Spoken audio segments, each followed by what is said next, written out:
ગયા વર્ષે પણ મગફળીનું વાવેતર કર્યું હતું તો ગાઈસ એમાં અમારે 13,000 રૂપિયાનું નુકસાન થયું હતું. ઉપર આવી ભૂલ પડી ગઈ.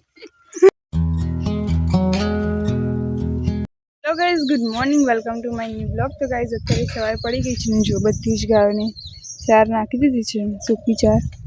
ને જો ગાઈઝ અમે આ બીજું પોટાશ બનાવવાની તૈયારી કરી દીધી છે. અંદર છાણ પણ નાખી દીધું છે અને ગૌમૂત્ર પણ નાખી દીધું છે. આને ગાઈઝ જીવામૂત્ર તરીકે ઓળખવામાં આવે છે. અંદર હજુ આંકડો ને બધું નાખવાનું બાકી છે. અંદર છાશ પણ રેડવાની હોય છે અને જમીનની માટી પણ નાખવાની હોય છે. પીપળું તો મેં ભરીને અંદર ખેતરમાં રેડી દીધી છે. જો ખેતરમાં હવે પીળી ચડિયાટી દેખાતી હતી, હવે એકદમ લીલી થઈ ગઈ છે. જુઓ, દેખાતો તો નહીં પાપા, અંદર નહીં પડી ગયો ભૂઈ શી ખબર, ખરેખર નહીં સાચું આ પડી ગયો.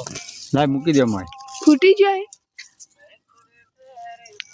આ કઈ પક્ષીને મારવો છે?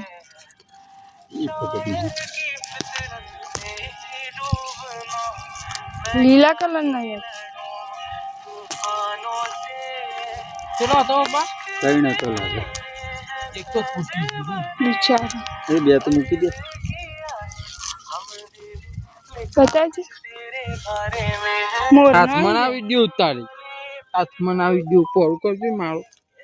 મોર ના નહીં લે, મોર તો હોય ના મેલે યાર. મોર નો આવડો ના હોય અગલો. પેલી એ ફૂટી ગયો તાર હાથમાં. મૂકી દે પણ તો એ હાજુ મૂક ને તું મોય. ઓહો ફૂટી ગયો એ હોય હાથમાં પેલી થઈ ગયું. આ બધા તો લાગે હળો આ પછી ને હવે તો પેલા વાત આપો તો પછી લેવાનું ના થાય. એન્ડ પેનલ વેન્ડિંગ વધુ થાય કાજુ ચોખ્ખી વસ્તુ બધું થાય. ગાઈસ તો અત્યારે હું આવી ગઈ છું મારા કપાસના ખેતરમાં, કારણ કે આમાં ખેડવાનું છે અને ખાતર પણ નાખવાનું છે. તો નિંદામણના જે કરલા છે એ બધા કાઢવાના છે. ભાઈને પપ્પાની દાદીને આવ્યા છે પહેલાંથી, અને હું અત્યારે ગાયો ભરીને આવી ગઈ છું અને થોડી ચાર પણ ત્યાં લઈ જવાની છે.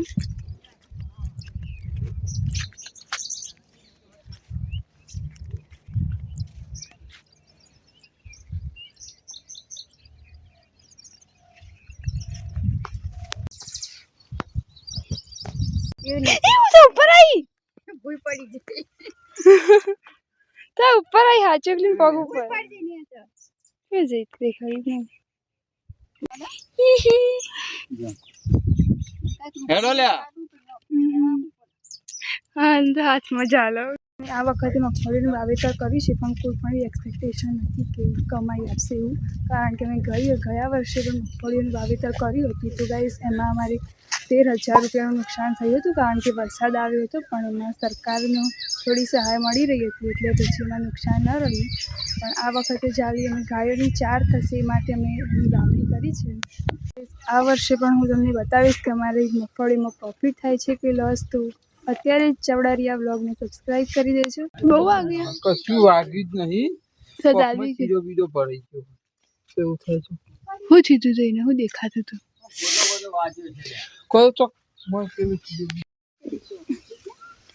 જો વરસાદ ચાલુ થઈ ગયો છે. હવે હજુ 4 વાળવા પણ જવાનું છે.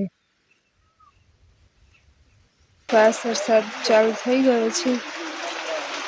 મારો આજનો બ્લોગ અહીંયા જ પૂરો કરું છું. મળીએ આવા જ બીજા બ્લોગ સાથે. વિડીયો ગમે હોય તો લાઈક કરી દેજો, ચેનલ પર નવા સબસ્ક્રાઈબ કરજો અને વિડીયો કેવો લાગે જલ્દીથી કમેન્ટ બોક્સમાં લખી દો. Thank you so much watching. So by.